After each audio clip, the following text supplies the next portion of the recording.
Welcome to Scarlet Tavern. Grab a drink, take a seat, and let's begin. On tonight's episode, we will be discussing the story of Betty and Barney Hill, the couple who claimed to be abducted by aliens. Were they really abducted, or is this just nonsensical probing? This is Scarlet Tavern.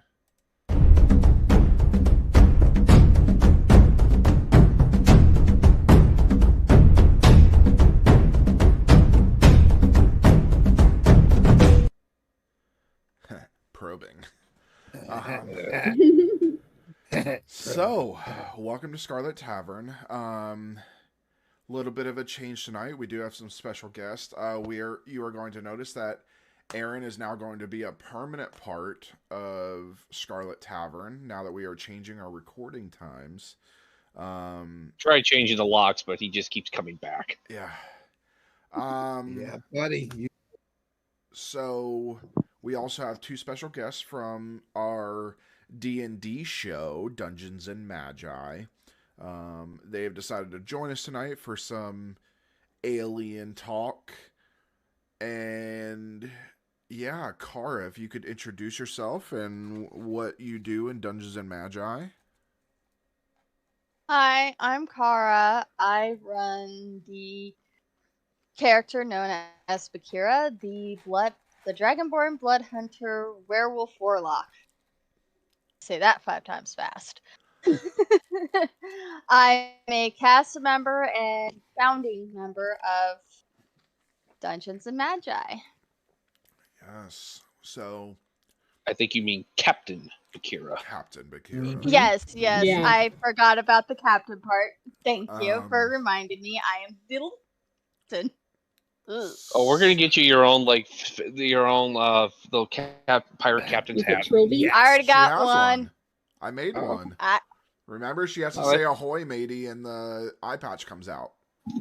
So I think, And- Kara, you should get one in real life Yes. and wear it. I I'm do sure have she one. has one. I do have one in real life. You need it an eye has, patch. Do you have an eye patch? purple. It has purple and red feather in it. I do not have an You eye need patch. an eye I need to patch. get- We need an I eye need an eye patch. I'm gonna Yeah. build you a hat that responds to voice, and the eye patch comes down. Oh, yes. That'd be Yeah. fun. Also, okay. So Elliot, if you could introduce yourself. Hi, I'm Elliot. I play as Safi, Tiefling Bard Barbarian.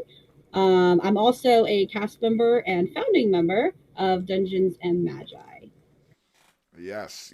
So, and then of course, you guys have listened to myself and Ben mostly, Aaron a little bit, but I am Caleb. I am also known as the Viking GM. I am the CEO of Dungeons and Magi.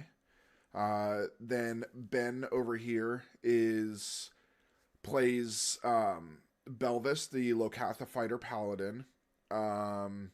And he is also That we all love to give shit Yes. to. Mm-hmm. Yeah. He is also the Yes. COO of Dungeons and Magi. And then Aaron, who is my dad, if you guys haven't figured that out yet. He plays Van, the human rogue artificer. And he is also the director of merchandising for Dungeons and Magi.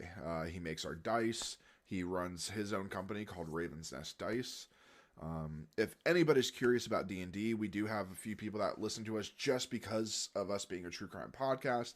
If you are curious about D&D, you can always check us out. We are live every Sunday at 6 p.m. Eastern on Twitch and YouTube.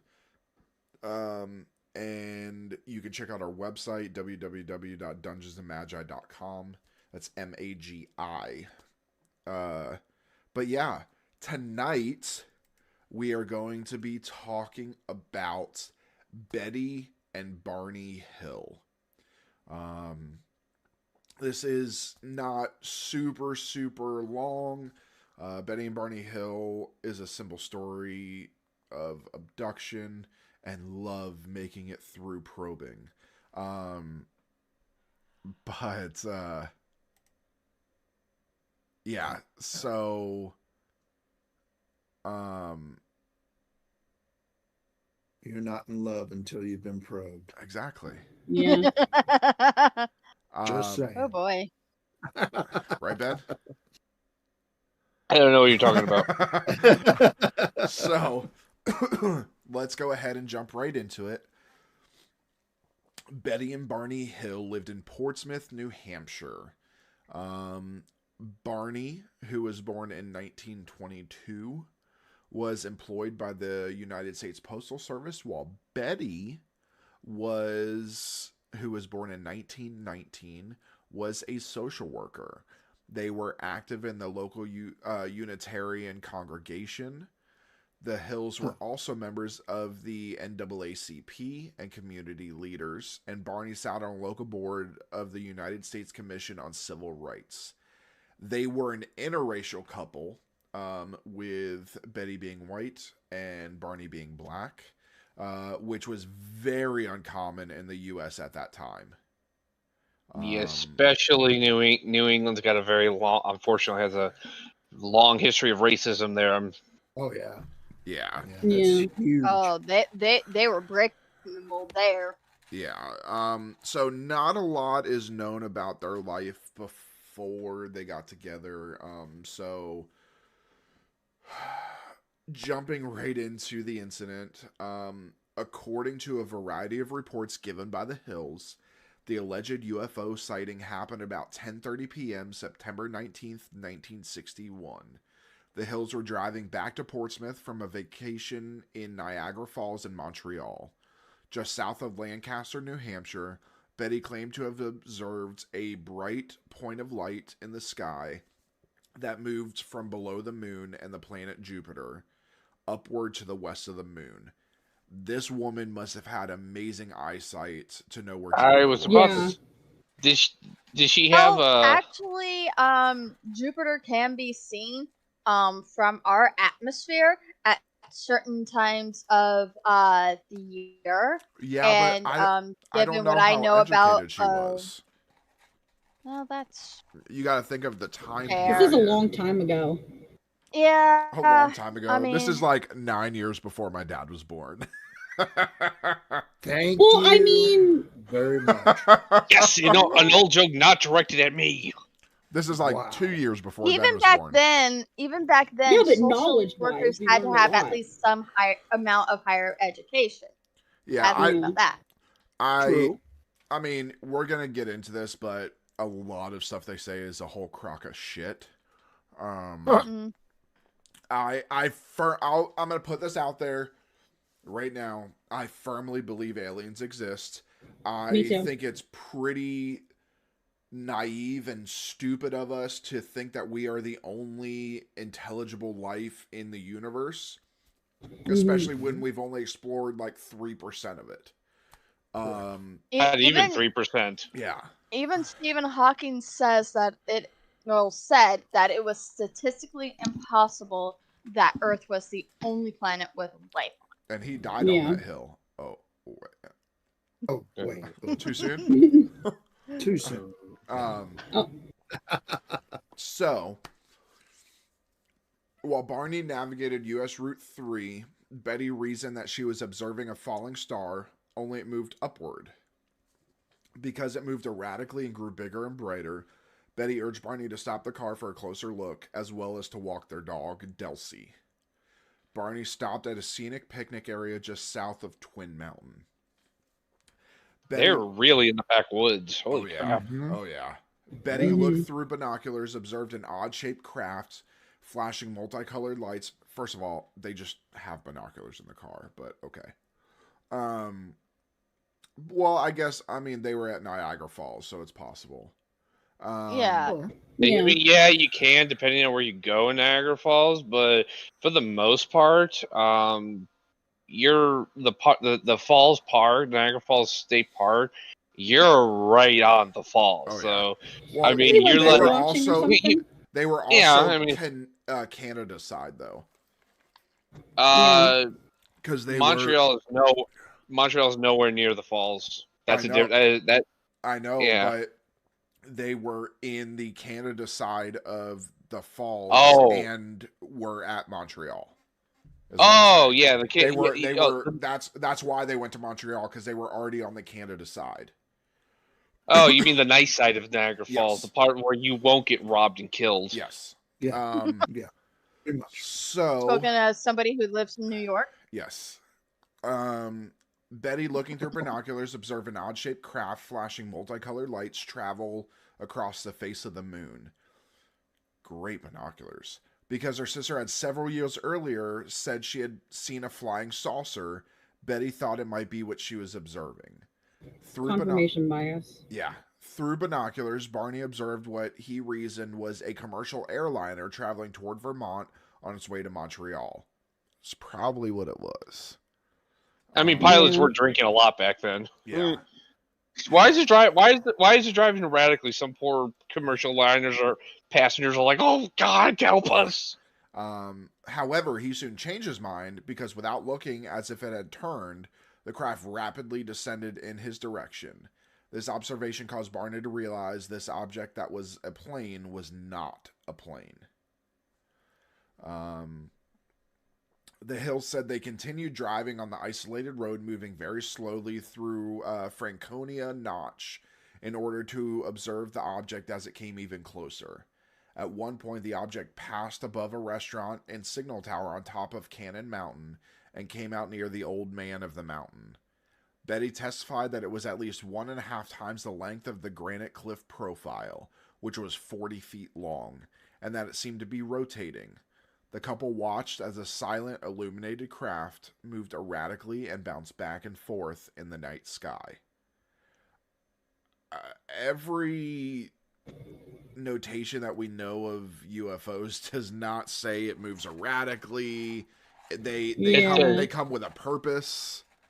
They're ships. They're Yeah. flying ships. I mean, And you'd think if it was that long, other people would have noticed. Like, that is 40 feet long. Yeah. I've only driven through this area of Massachusetts when I lived in New England, but this is not an unpopulated area. I mean, yeah, it's country. It's definitely, and especially back in the 60s, but there's people around here. The 60s. Yeah, it's like there's people. There's still people around there. So it's like this is kind of an odd thing. Like Kansas, Yeah. where you can have miles and miles and miles of nothing but farmland. We will defer all knowledge of corn to you, because you're from Kansas. Children of the corn. Hey! I lived in one of the very few cities out there. Thank you very much. I'm technically a city girl, even though I grew up, helping my aunts on their farms. Anyways.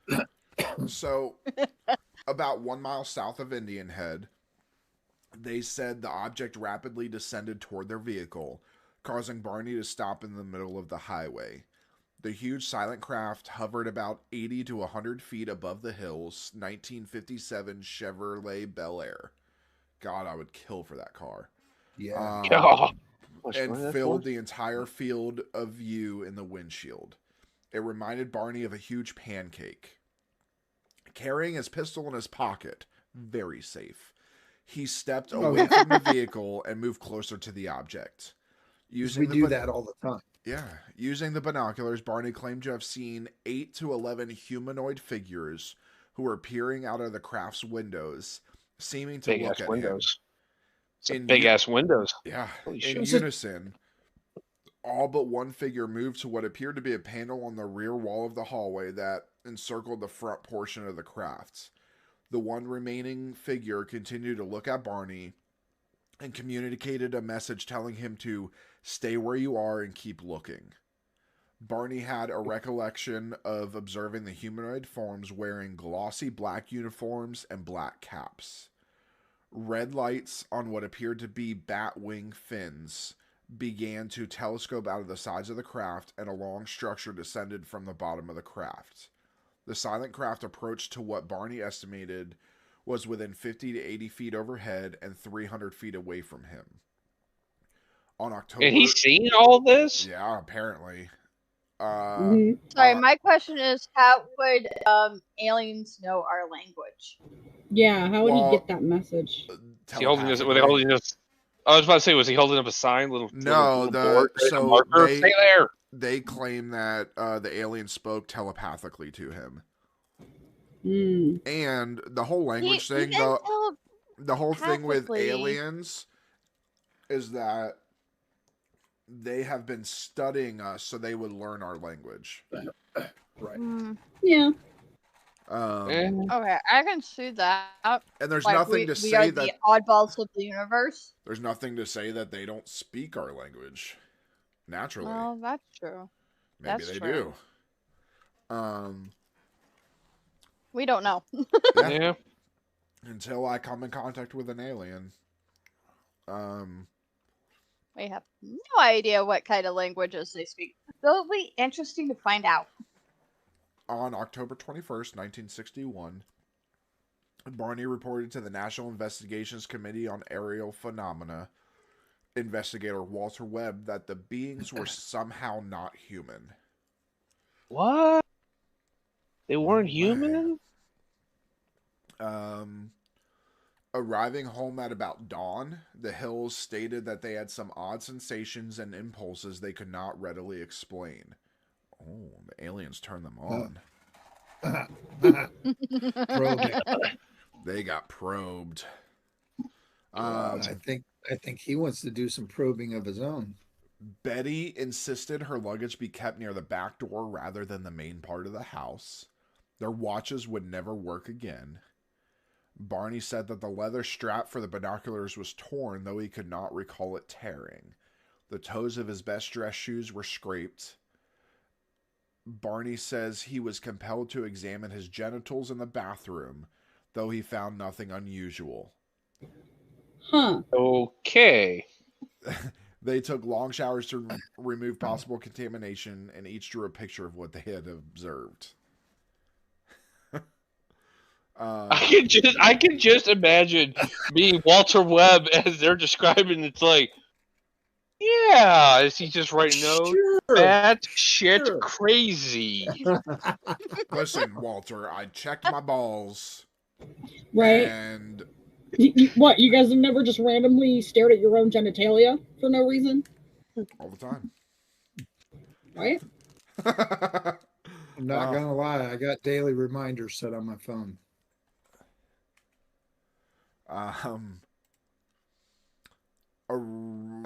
Perplexed, the Hills say that they tried to reconstruct the chronology of events as they witnessed the UFO and drove home. But immediately after they heard the buzzing sounds, their memories became incomplete and fragmented. After sleeping for a few hours, Betty awoke and placed the shoes and clothing she had worn during the drive into her closet, observing that the dress was torn at the hem, zipper, and lining. Later, when she retrieved the items from her closet, she noted a pinkish powder on her dress. She hung the dress on her clothesline and the pink powder blew away, but the dress was irreparably damaged. She threw it away, but then changed her mind, retrieved the dress, and hung it in her closet. Over the years, 5 laboratories have conducted chemical and forensic analysis on the dress. So conveniently, the evidence blew away, and they forgot everything about the night, aka they couldn't keep their story straight. This is why Betty and Barney Hill are a fucking joke in the UFO community. Yeah. We are at the beginning of it. And before they even go into the hypnosis, because they get hypnotized to try and recall those memories.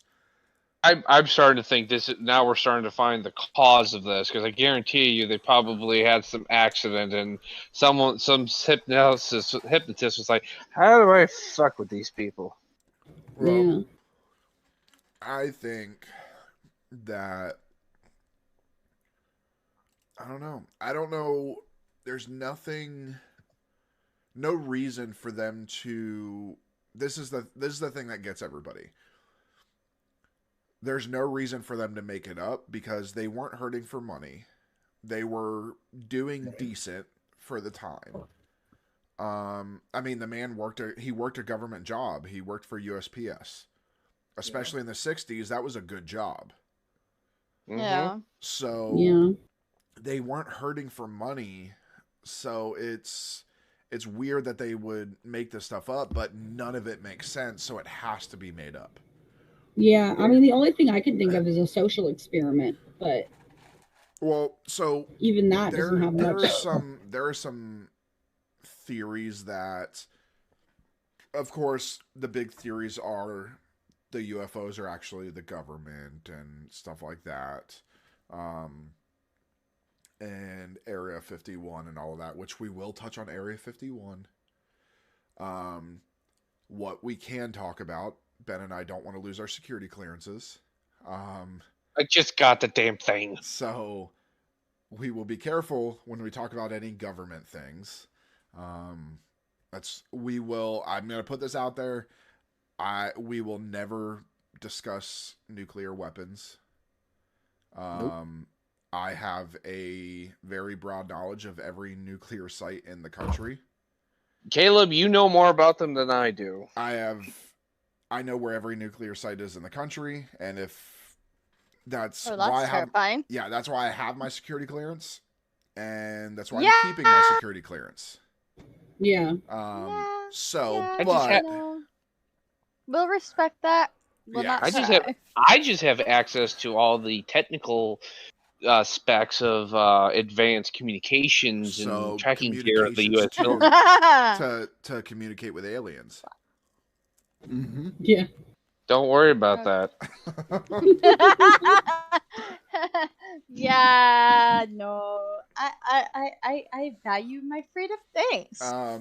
So there were shiny concentric circles on their car's trunk that had not been there the previous day. Benny and Barney experimented with a compass, noting that when they moved it close to the spots, the needle would whirl rapidly. But when they moved it a few inches away from the shiny spots, it would drop down. They do that in front of anybody? No, their dog. Well, of course not. Not.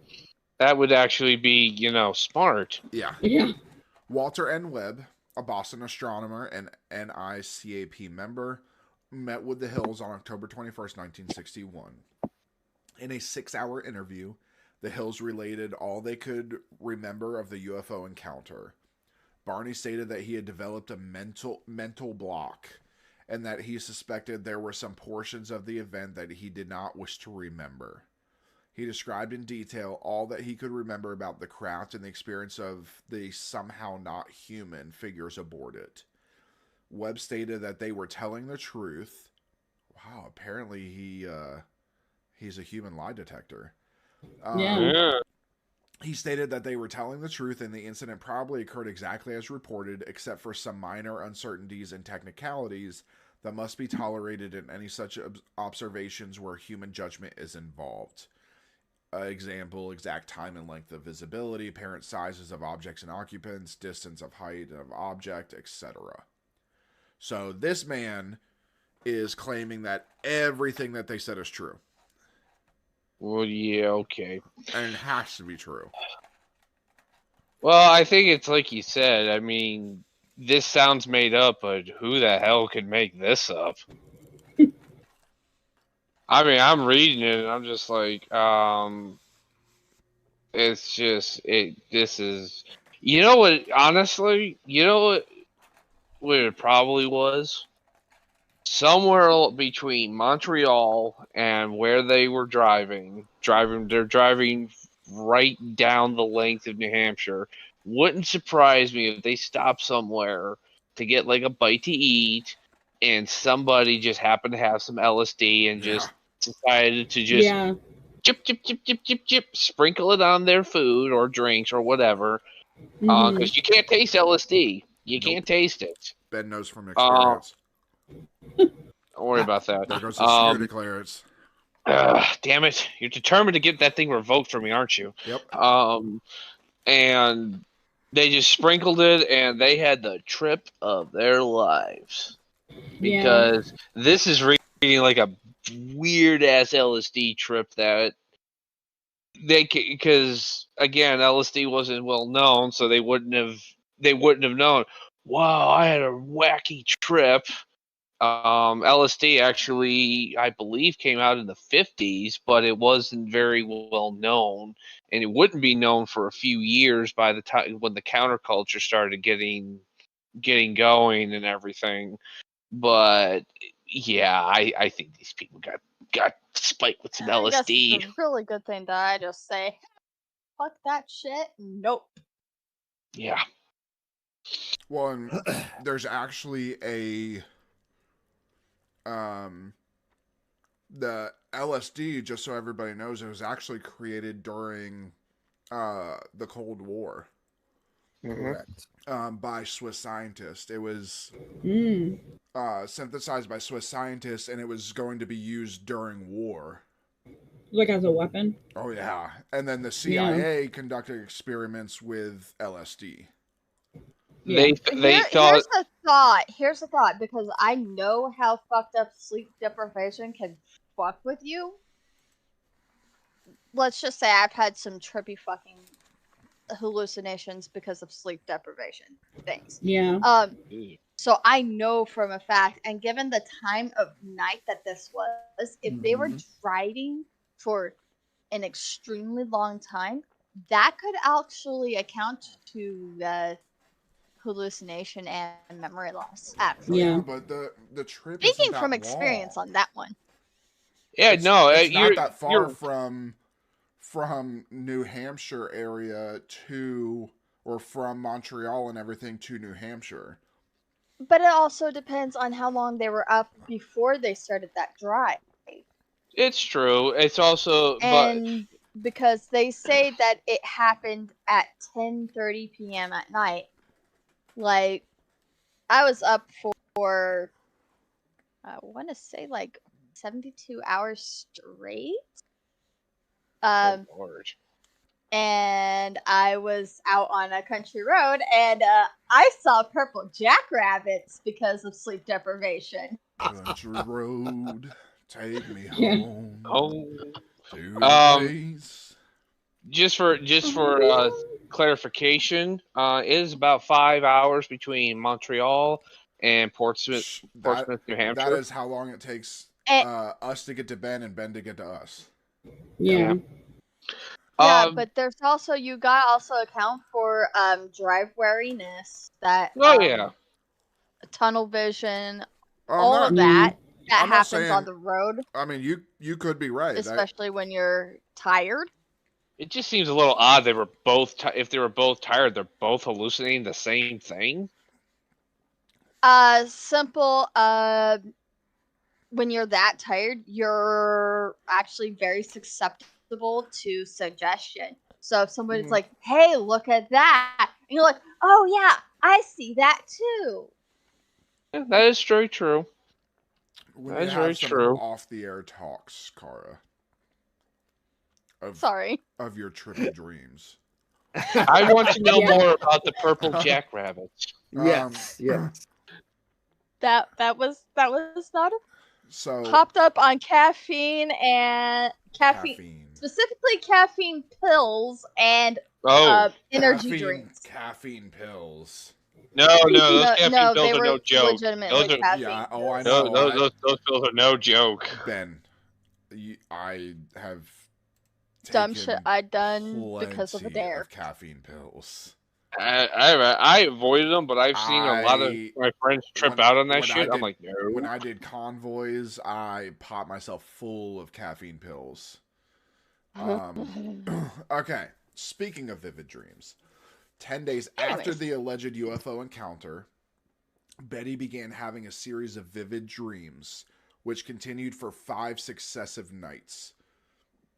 She stated that she experienced them with a degree of detail and intensity that she had never had before. After the 5th night, they stopped and never recurred, though they occupied her thoughts during the day. When she mentioned them to Barney, he was sympathetic but not too concerned, and the matter was dropped. Betty did not mention them to Barney again. In November 1961, Betty began writing down the details of her dreams. In one dream, she and Barney encountered a roadblock and men who surrounded their car. She lost consciousness but struggled to regain it. Then she realized that she was being forced by two small men to walk in a forest at night, and of seeing Barney walking behind her, though when she called to him, he seemed to be in a trance or sleepwalking. The men stood about 5 feet to 5'4" tall, and wore matching blue uniforms with caps similar to those worn by military cadets. They appeared nearly human with black hair, dark eyes, prominent noses, and bluish lips. Their skin was a grayish color. So, there are two things here that become common amongst UFO sightings is military uniforms are known to have seen a lot. And then these guys are called the Greys. The Greys are your typical aliens that everybody sees. Yeah, you have two different types of Martian aliens. You have the Greys, and then you have the Men in Black. The Men in Black is something we are going to touch on, and then the Greys themselves are something we're going to touch on completely. But yeah, you have the Greys and the Men in Black. The Men in Black are the most interesting ones to me, because they look completely human. Ish. In my opinion, look. They are so fascinating because tons of people have seen them, and they all describe them the same way. They do the same mannerisms, everything. But kind of that uncanny valley kind of thing going on with they them. always ask weird questions, like they're trying to gain information and they're not sure how to respond to you. I think there was one incident where somebody tried to shake a Men in Black's hand and they didn't know what to do. They did not know how to shake hands. So it was really weird. But Men in Black is definitely something we're going to touch on because it's very interesting. But yeah, so the military attire and the Greys are pretty common. The military attire is, of course, where everybody gets the idea that UFOs are just military experiments. And then the Greys are what we typically see. And funny enough is when everybody talks about aliens, they are completely different from like the Martians that we used to see in movies and everything. Nobody says that the aliens were green. They're always gray. Yeah. So we're not encountering Tarkin of Barsum out there. Or Marvin the Martian for everybody that's not a super nerd. Go fuck yourself. How about that? Call me a nerd. You literally run a D&D stream. I'm the nerd. Okay. Was that a Conan reference or no, John Connor? John Carter. Yes, thank you. I was about to say. There we go. I was like, wait a minute. I know that reference. I know it.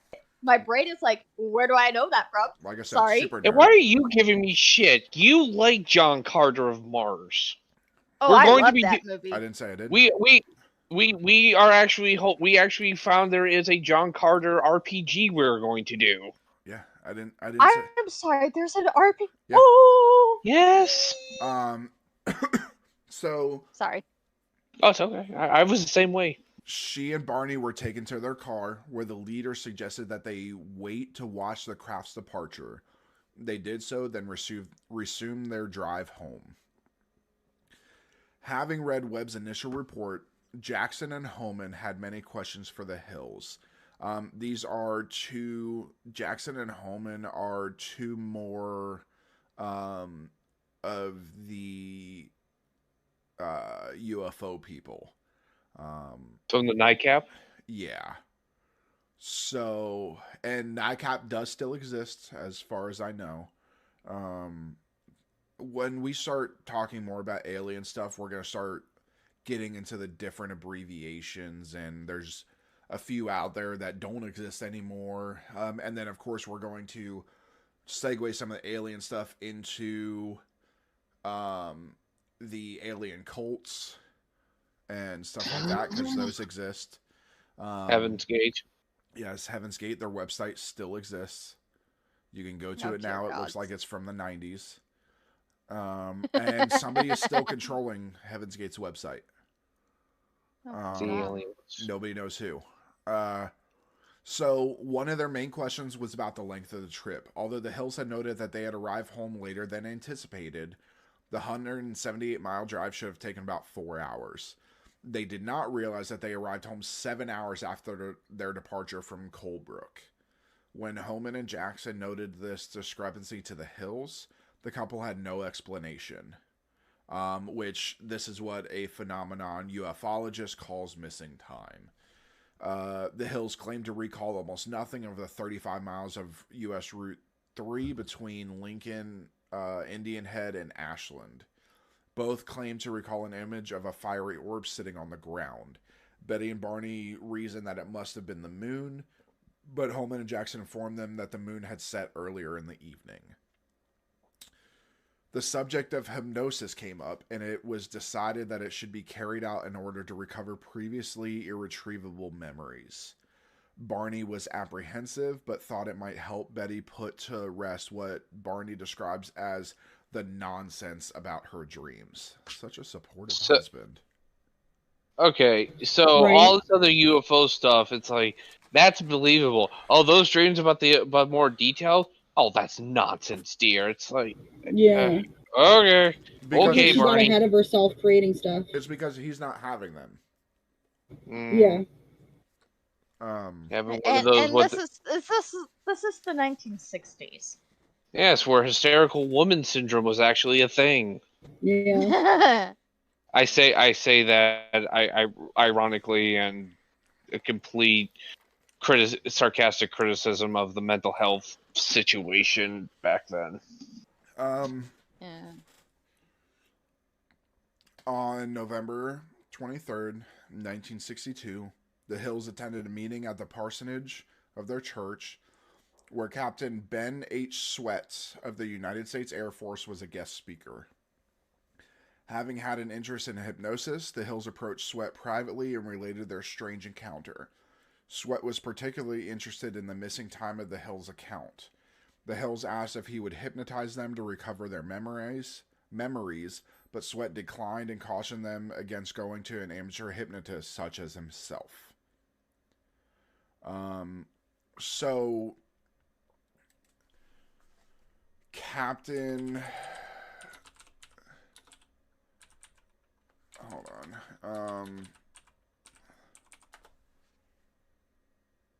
So let me get into this really quick. So there, I'm gonna kind of read. This is actually so.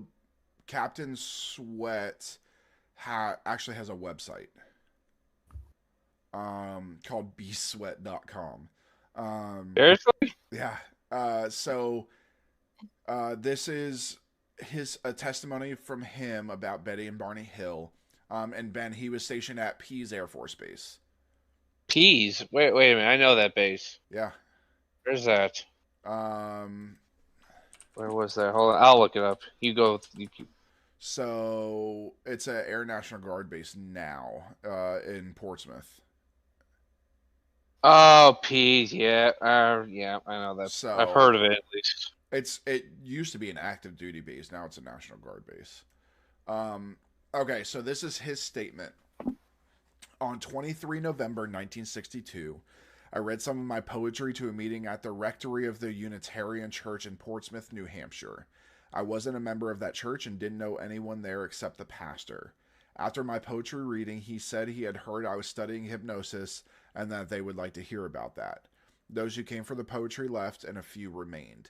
I gave them a brief overview of hypnosis, including some of its uses and abuses.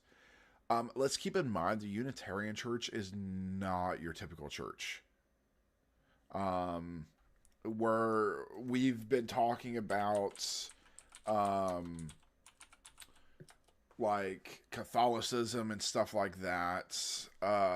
Unitarians, their theological orientation is creativity, freedom, compassion, and they seek spiritual growth through fellowship, personal experiences, social action, education. So they're not your typical Bible Christian. thumper. Yeah.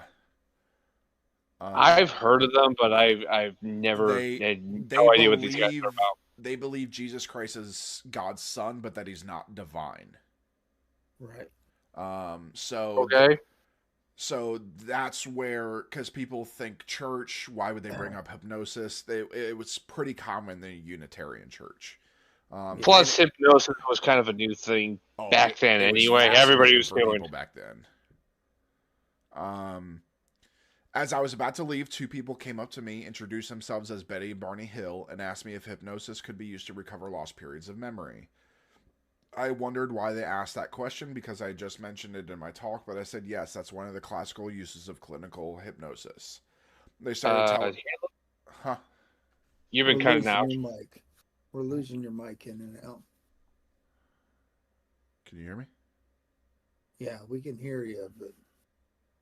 That's weird. You had about a two sentence cut out. As I was about to leave, two people came up to me and introduced themselves as Betty and Barney Hill and asked me if hypnosis could be used to recover lost periods of memory. I wondered why they had asked that question because I just mentioned it in my talk, but I said yes, that's one of the classical uses of clinical hypnosis. They started telling me about something that happened to them as they were driving home from Canada on the night of 19 to 20 September 1961.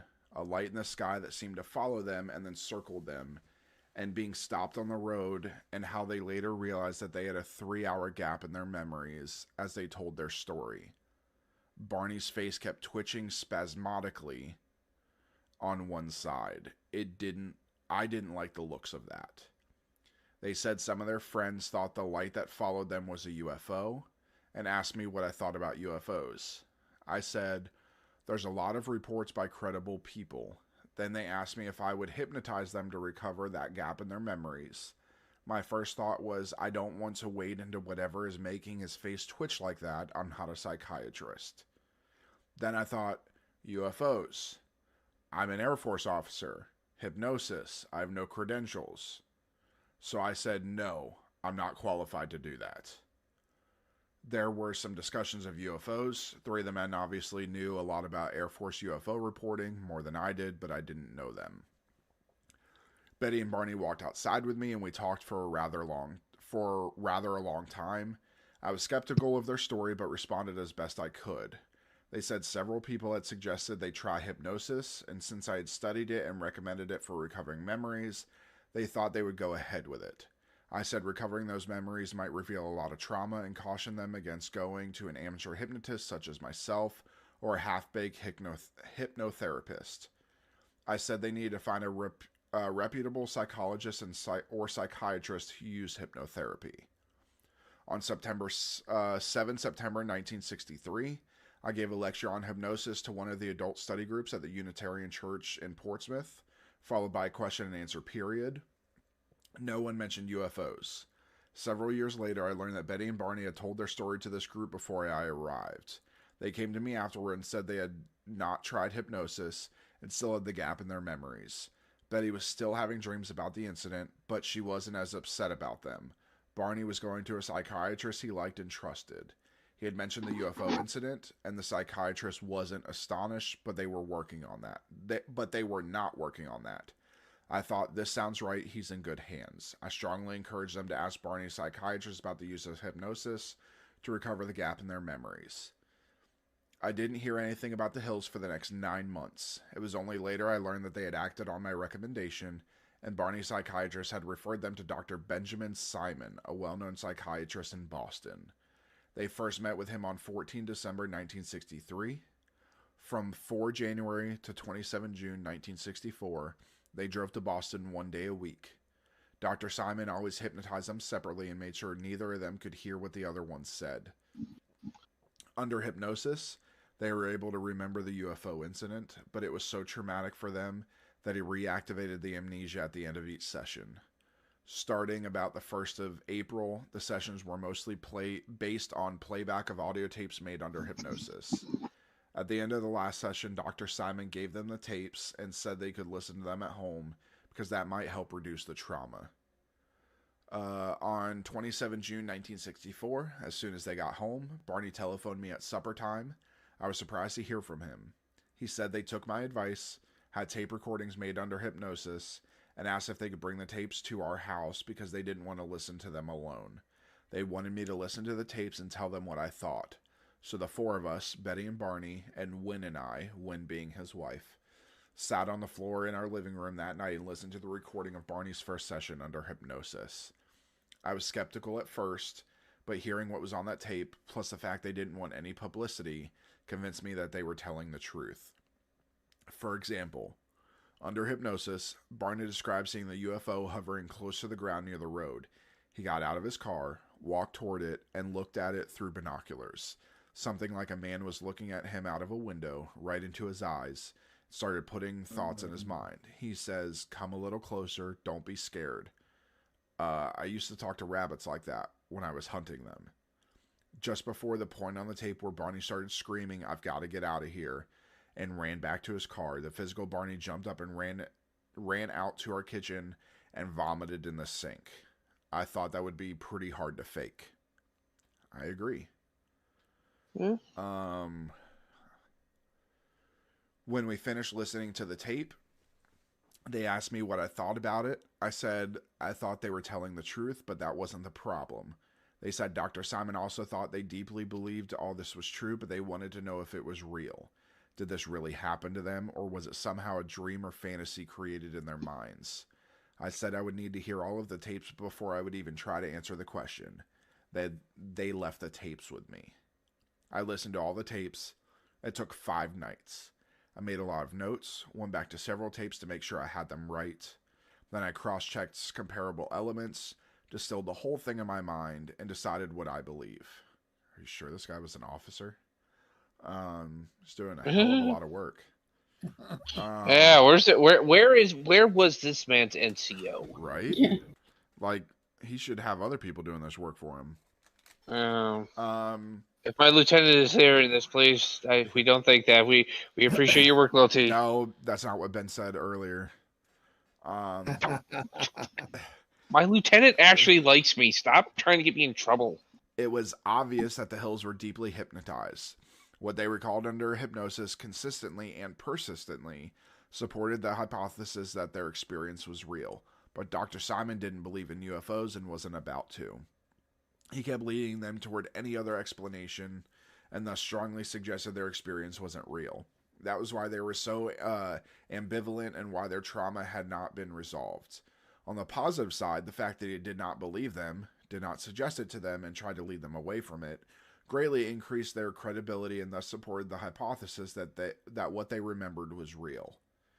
I telephoned the Hills, went to their house, returned their audio tapes, and told them I was convinced their experience was real and explained why I thought so. I said it was obvious that they were deeply hypnotized. I knew that from my own work with hypnosis. They were hypnotized separately and not allowed to hear each other's sessions, so there was no information feedback or cross-feed. Most important, Dr. Simon strongly suggested under hypnosis every other explanation you could think of, but they persisted with the same report. This goes on for a little bit, but it talks a little more about NICAP and things like that. But yeah, it's and then it kind of goes into more of Betty and Barney Hill. But it's pretty interesting. You guys can find it at bswett.com, bswett.com. It's pretty interesting. Coming from his own stuff. So under hypnosis, we're going to kind of mix in a little of what was said in the letter, but under hypnosis, as was consistent with his conscious recall, Barney reported that the binocular strap had broken when he ran from the UFO back to his car. He recalled driving the car away from the UFO, but that afterwards he felt irresistibly compelled to pull off the road and drive into the woods. He eventually sighted 6 men standing in the dirt road. The car stalled, and 3 of the men approached the car. They told Barney not to fear them. He was still anxious, however, and he reported that the leader told Barney to close his eyes. While hypnotized, Barney said, "I felt like the eyes had pushed into my eyes." I will say this: Barney's not doing a bad job of the description. Or it's kind of out there. It's Yeah. Barney described the beings as generally similar to Betty's hypnotic, not dream, recollection. The beings often stared into his eyes with a terrifying, mesmerizing effect. Under hypnosis, Barney said things like, "Oh, those eyes, they're there in my brain. And I was told to close my eyes because I saw two eyes coming close to mine, and I felt like the eyes had pushed into my eyes. And all I see are these eyes. I'm not even afraid that they're not connected to a body. They're just there. They're just up close to me, pressing against my eyes." So he basically was seeing floating eyes. beholder, Yeah. couple beholders. Mm-hmm.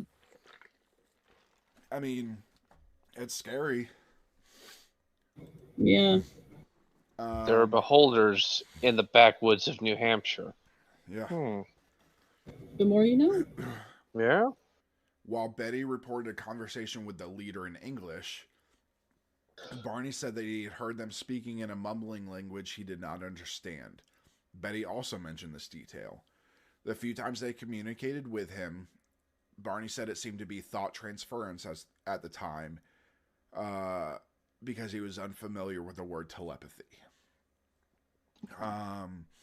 Under hypnosis, Betty's account was similar to her 5 dreams about the UFO abduction, with some notable differences mainly pertaining to her capture and release. Also, the technology on the craft was different, the short men differed significantly in physical appearance, and the sequential order of the abduction differed. Barney's and Betty's memories in hypnotic regression were, however, consistent with one another. When the series of hypnosis sessions were complete, Simon wrote an article about the Hills for the journal Psychiatric Opinion, explaining his conclusion that the case was a singular psychological aberration. At this point, they went back to their regular lives. They were willing to discuss the alleged UFO encounter with friends, family, occasional UFO researcher, but they made no apparent effort to seek publicity with this. So this is where people are kind of iffy on everything, is if this is made up, why did they make it up if they're not trying to get publicity? Well, my opinion, probably because they would, even within when they started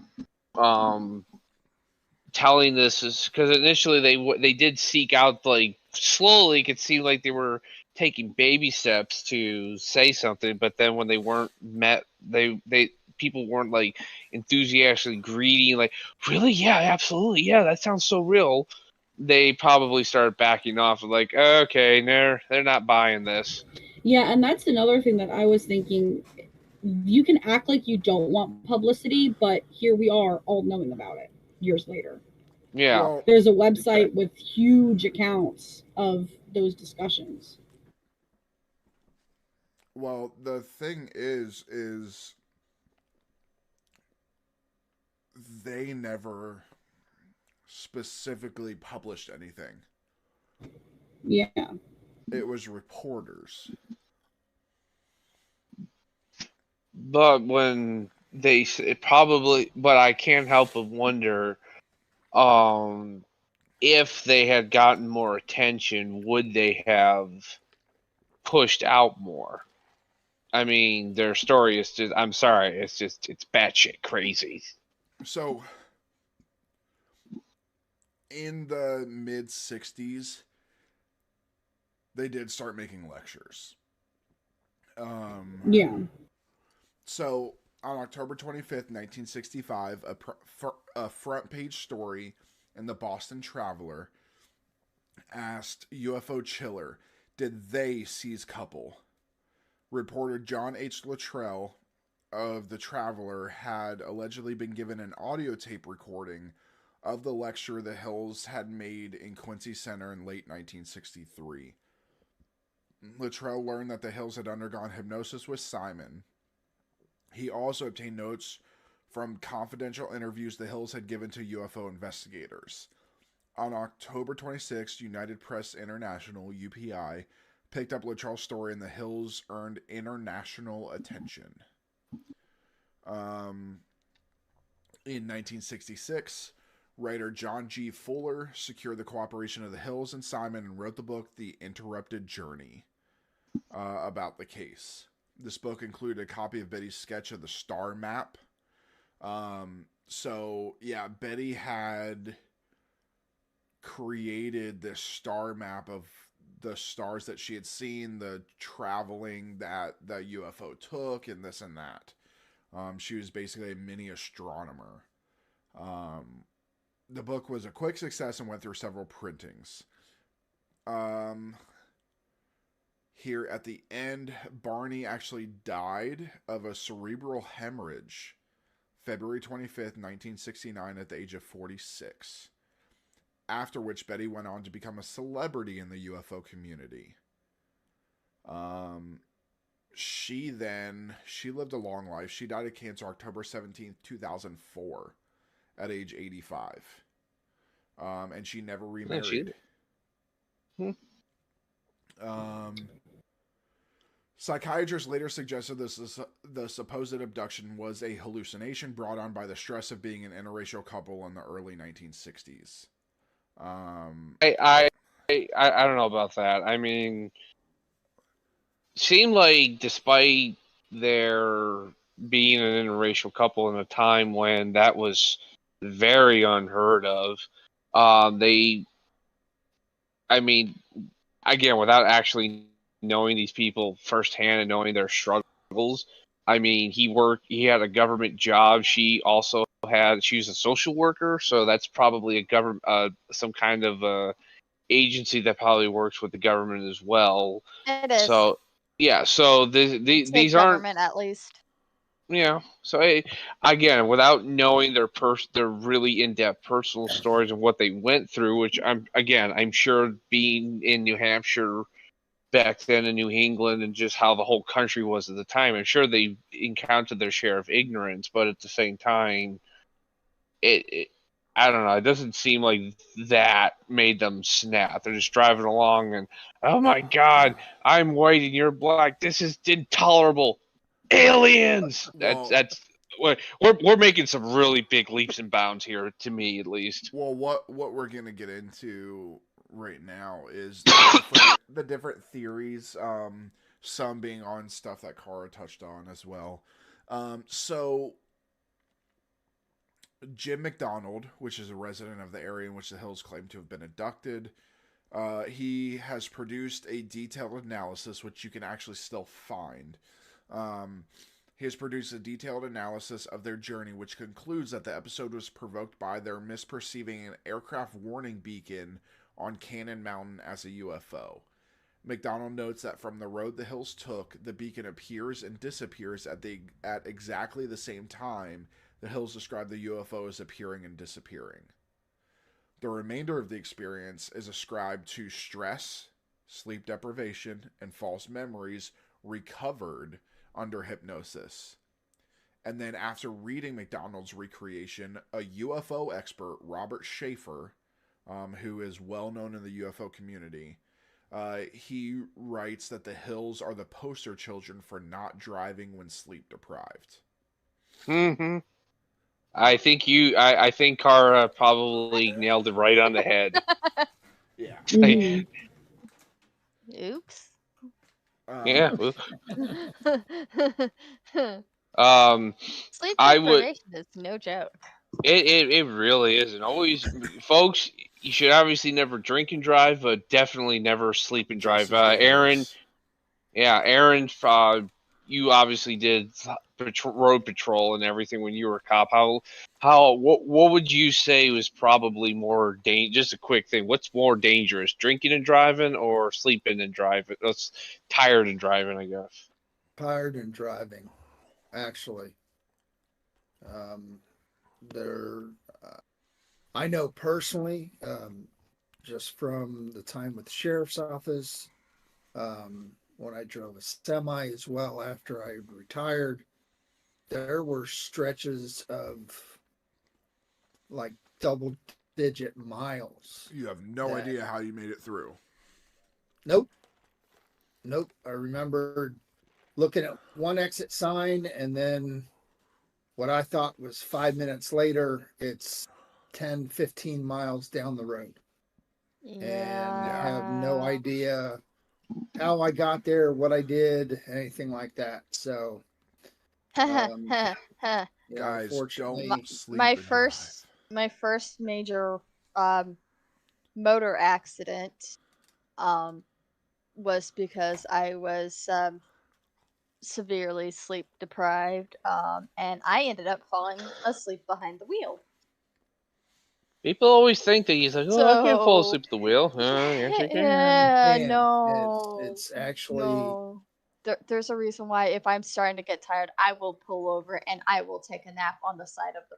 I actually got woken up by a state trooper by doing that one time. And I you know, as a former deputy and then deputy, that was my encouragement to everybody. If you're feeling tired, get out, stretch, take that break, pull over, sleep for an hour, 2 hours, whatever. It's not gonna make a difference if you get there 2 hours later, as opposed to not getting there at all. Yeah, so my last couple years in law enforcement was federal side doing fugitive extradition, and most of that was driving. Most of my trips were Florida to Texas or Florida to New York, and those are long fucking drives. I can tell you, driving from New York to Wisconsin is brutal. Well, and then especially in Indiana. Well, then we can only do Kansas to Georgia. Well, we can only do 60 miles an hour. Can't go over 60. And then you can only drive for 8 hours at a time before you have to switch. Right. And then you're not sleeping those other 8 hours because it's hard to sleep in there. Plus, you have convicted killers in the back. And so bottom line is, if you're feeling tired, sleep. Don't sleep and drive and see aliens. Otherwise the aliens will get you. They will probe you. And if you start to see purple bunny rabbits, it's too late. Yes. Thankfully, that time I wasn't the driver. I was a passenger. Well, that's good. So, Skeptical Inquirer columnist Robert Schaefer wrote, I was present at the National UFO Conference in New York City in 1980, at which Betty presented some of the UFO photos she had taken. I will say that after Barney died, Betty was at every single UFO conference that there was. Yeah. She did not miss one. So she showed what must have been far more than 200 slides, mostly of blips, blurs, and blobs against a dark background. These were supposed to be UFOs coming in close, chasing her car, landing, etc. After her talk had exceeded about twice its allotted time, Betty was literally jeered off the stage by what had been at first a sympathetic audience. This incident, witnessed by many ufology's leaders and top activists, removed any lingering doubts about Betty's credibility. She had none. In 1995, Betty Hill wrote a self-published book, A Common Sense Approach to UFOs. It is filled with delusional stories, such as seeing entire squadrons of UFOs in flight and a truck levitating above the freeway. I'm starting to rethink my my theory on somebody slipped this woman some LSD. No, she was just fucking crazy. The pattern kind of seems like he kind of kept her from spouting all of this crazy bullshit. He did. And once he was gone, she had no filter. You and also just have made to up whatever think, she wanted. for him, he was a black man in the 60s married to a white woman. Yeah. Segregation And did, top of guys, the end of segregation did not happen until the 70s. Mm-hmm. on top of that, he's He kind of had to go along with what she did for the most part. Yeah. I kind of get the feeling that it's kind of like what Kara said. They were probably sleep deprived, driving from what is essentially across Ontario and Quebec down through the length of New Hampshire. And I can tell you right now, I've driven through parts of it, mostly southern, but I am familiar with the area where they're at. This is a very long stretch of forested rural area. So it's long stretches. Probably hallucinating saw some shit. Barney probably at some point realized, okay, I think we just lost our fucking mind somewhere between French Canada and home. But Betty just wouldn't surprise me if she was already batshit crazy, and this just pushed her right over the edge. And with Barney not there to kind of keep her under wraps, she was just free to wave that weird flag and just let it fly. So that's just my theory. I sincerely doubt aliens ever would bother with these people. If they did, they'd probably put them right back and immediately drive away fast. Schaefer later wrote that as late as 1977, Betty Hill would go on UFO vigils at least 3 times a week. One evening, she was joined by UFO enthusiast John Oswald. The more we talk about UFOs and aliens, we will speak on John Oswald. He makes an appearance in multiple alien stories. When asked about Betty's continuing UFO observations, Oswald stated she is not really seeing UFOs, but she is calling them that. On the night they went out together, he said Miss Hill was unable to distinguish between a landed UFO and a streetlight. In a later interview, Schaefer recounts that Betty Hill wrote, UFOs are a new science, and our science cannot explain them. Robert Schaefer then released 48 pages of archived documents relating to Betty and Barney Hill, Benjamin Simon, and Philip J. Klass. Another one that we are going to touch on with aliens is Philip J. Klass. He is a ufologist that is well known in the UFO community. And he did touch on Betty and Barney Hill. So we will be talking about Philip J. Klass. He released those December 23rd, 2015. In his 1990 article, entirely unpredisposed, Martin Kottmeyer suggested that Barney's memories revealed under hypnosis might have been influenced by an episode of the science fiction television show The Outer Limits, titled The Bolero Shield, which was broadcast about 2 weeks before Barney's first hypnotic session. The episode featured an extraterrestrial with large eyes who says, in all the universes and all the unities beyond the universes, all who have eyes that speak. The report from regression featured a scenario that was in some aspects similar to the television show. And he wrote, wraparound eyes are an extreme rarity in science fiction films. I know of only one instance. They appeared on the alien of an episode of an old TV series, The Outer Limits, titled The Bolero Shield. Person familiar with Barney's sketch in The Interrupted Journey and the sketch done in collaboration with the artist David Baker would find a frisson of deja vu creeping up his spine when seeing this episode. The resemblance is much abetted by an absence of ears, hair, and nose on both aliens. Could it be by chance? Consider this. Barney first described and drew the wraparound eyes during his hypnosis session dated 22 February 1964. The Bolero Shield was first broadcast on 10 February 1964. Only 12 days separate the two instances. If the identification is admitted, the commonness of wraparound eyes in the abduction literature falls to cultural forces. When somebody asked Betty about The Outer Limits, she insisted she had never heard of it. Yeah. And then they also pointed that some of the motifs of their accounts were present in the 1953 film Invader to Mars. or Oh, Invaders Invaders from Mars, great cheesy B movie. A lot of their accounts are pretty similar to Invaders from Mars. So, that's Betty and Barney Hill. Yeah. What are everybody's thoughts? I'm going to keep with my thoughts of they were probably sleep deprived out the ass. Yeah. Yeah. I feel like there's a lot of explanations, but I don't think that in any magic realm of possibility that it's in any way, shape, or form the actual truth of what happened. I think it could be sleep deprivation, LSD being given to them, maybe even schizophrenia that developed suddenly that at least in Betty. Yeah, unfortunately the person without power in a relationship at the time might have been forced to go along with. I think that's also a possibility.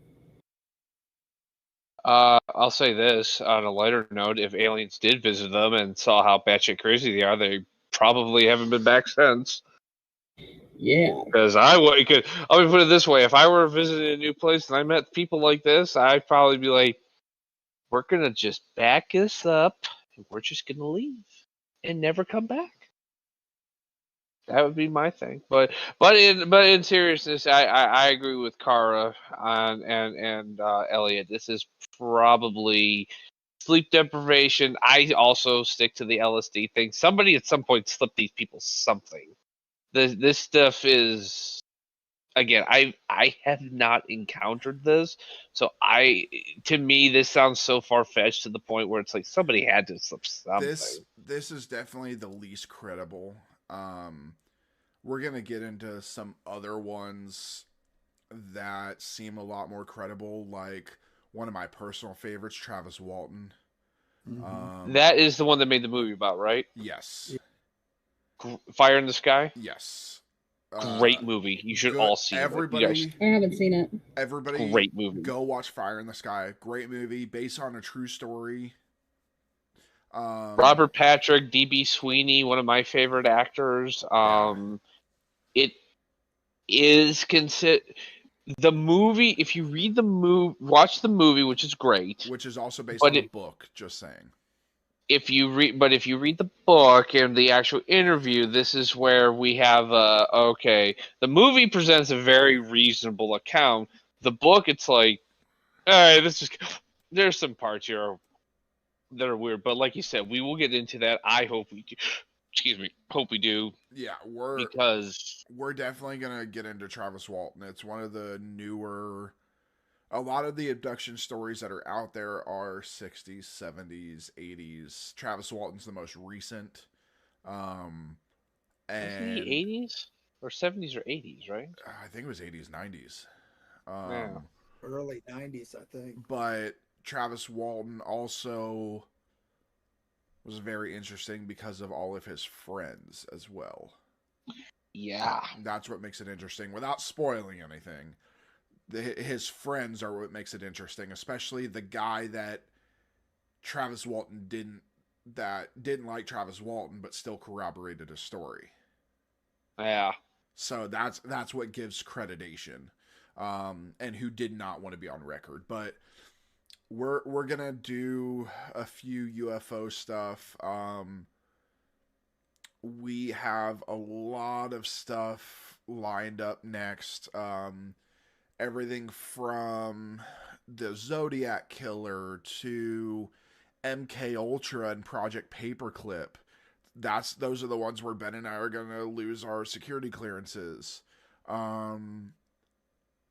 We are also, I would love to get the entire cast in here for our Satanic Panic series. I sent you a video, I think it was either today or the other day, about some of the, there was a video on social media I found of some of the first warnings against D&D. Spoiler alert, clerics are evil. Yeah, so of course Satanic Panic was big in the 80s. That is also going to lead into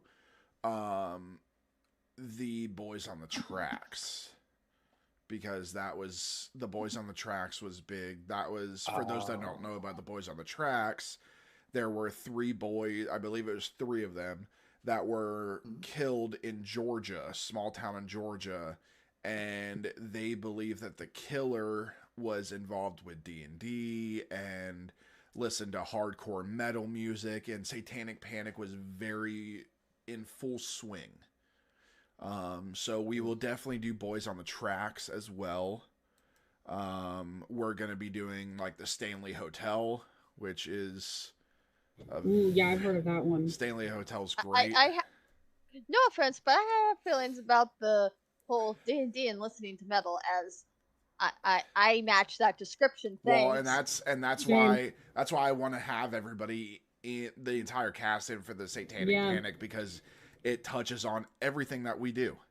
And Satanic Panic is making a comeback. Unfortunately, a new version of it, but yes, it seems that people just can't just leave D&D alone. One of the we're going to be touching on a couple other things: Heaven's Gate, Waco. We are going to do Warren Jeffs, Order of the Solar Temple, Nexium, which is the most recent cult. We are also going to be touching on Scientology, and then another one that I cannot wait for is Indrid Cold. Indrid Cold is a very creepy one. We'll also be covering a slew of cryptids. Mothman's going to be one of them. Vampire deer. Yes, the chupacabra. Yes. Also, I'm going to be looking up some stuff, because we'll also be looking into some of the Appalachian cryptids, which are the stuff of nightmares. Yeah. Snallygaster. Right in my neck of the woods. Yes. Funny enough, I want to go to the Appalachian Mountains and camp. None of them, nobody else wants to join me. We have part of the Appalachian Mountains here in Georgia. I'll be there. No, thank you. Yeah, we can go camping in I'll have to be a log cabin. Hey, that's how we're gonna do our finale episode for Dungeons and Magi. Yeah, in a big log cabin in the woods. Cabin in the woods. Oh God. In the Appalachian Mountains. So. Carl will be remote. Will be too. Again. Don't knock rural Kansas. Rural Kansas can get creepy. I imagine so. Again, that was Betty and Barney Hill. We want to thank you for visiting the Scarlet Tavern. Remember to turn in your glasses, push in your seat, and as always, tip the bard. Good night, everybody. Good night. Good night.